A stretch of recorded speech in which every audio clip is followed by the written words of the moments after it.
அதன் அடிப்படையில் திருநெல்வேலி தென்காசி மாவட்டத்திற்கான அந்த கருத்தரங்கம் இன்று ஆப்பிள் ட்ரீ ஹோட்டலிலே இன்று காலை நம்முடைய மாவட்ட ஆட்சியர் தலைமையில் ஆரம்பிக்கப்பட்டிருக்கின்றது.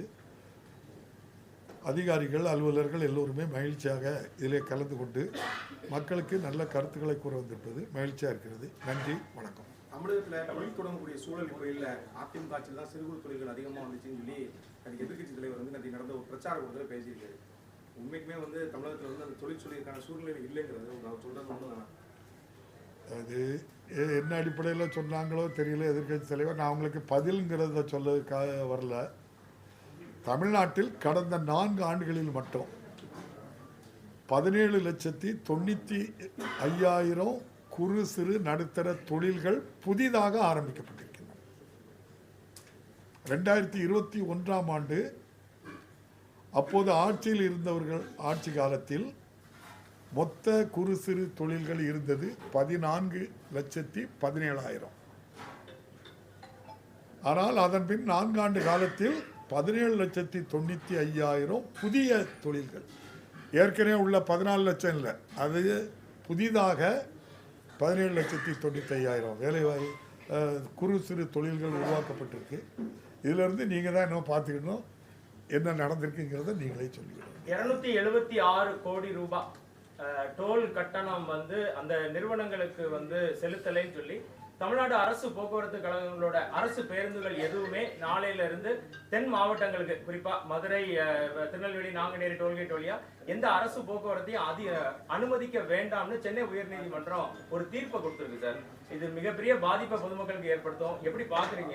ஏற்கனவே விதிமுறைகள் மீறப்பட்டிருக்கு குற்றச்சாட்டு இருக்காது. அது என்ன அடிப்படையில் வழக்கு தொடர்ந்து என்ன தீர்ப்பு வந்ததுங்கிறது, அந்த தீர்ப்பு எதனால் வந்ததுங்கிறது எனக்கு தெரியல. ஆனால் நம்முடைய மாண்புமிகு தமிழக முதல்வர் ஆட்சி காலத்தில் இப்போது போக்குவரத்து துறை சிறப்பாக செயல்பட்டு கொண்டிருக்கின்றது. ஆண்டுக்கு 3000 புதிய பேருந்துகள் புதிதாக வாங்கப்படுகிறது. இதற்கு முன்னால் நகர பேருந்து கொடுக்க வேண்டுமென்றால் ரூட் பேருந்து 8 வருஷம் 10 வருஷம் ஓடின பஸ்ஸை ஆல்டர் பண்ணி இந்த டவுன் பஸ்ஸுன்னு போடுவாங்க, அல்லது கிராமப்புறங்களில் அங்கெல்லாம் ஓட்டுவாங்க அதை. ஆனால் இப்போது நம்முடைய மாண்புமிகு முதல்வர் பொறுப்பேற்ற பிறகு நகர பேருந்துக்கே வடிவமைக்கப்பட்டு பல ஆயிரம் பஸ்ஸுகள் இப்போ நம்ம வாங்கியாச்சு. எனக்கு தெரிஞ்ச இன்னும் 2 வருஷத்தில் எல்லா பேருந்துகளுக்கும் நவீன தொழில்நுட்பத்துடன் கூட்டிய ஆட்டோமேட்டிக் கதவு எல்லா இடத்துலையும் மாட்டிடுவாங்க. இப்போ ஏற்கனவே 70-80% பேருந்துகளில் அந்த புதிய தொழில்நுட்பத்துடன் கூடிய தானியங்கி கதவுகள் அமைக்கப்பட்டிருக்கு. தானியங்கி கதவுகள் பொருத்தப்பட்ட காரணத்தினாலே ஃபுட்போர்டில் பயணம் செய்வது தவிர்க்கப்படும், தவறி விழுவது தவிர்க்கப்படும், ஓடும் பேருந்தில் இறங்குவது தவிர்க்கப்படும், ஓடும் பேருந்தில் ஏறுவது தவிர்க்கப்படும்.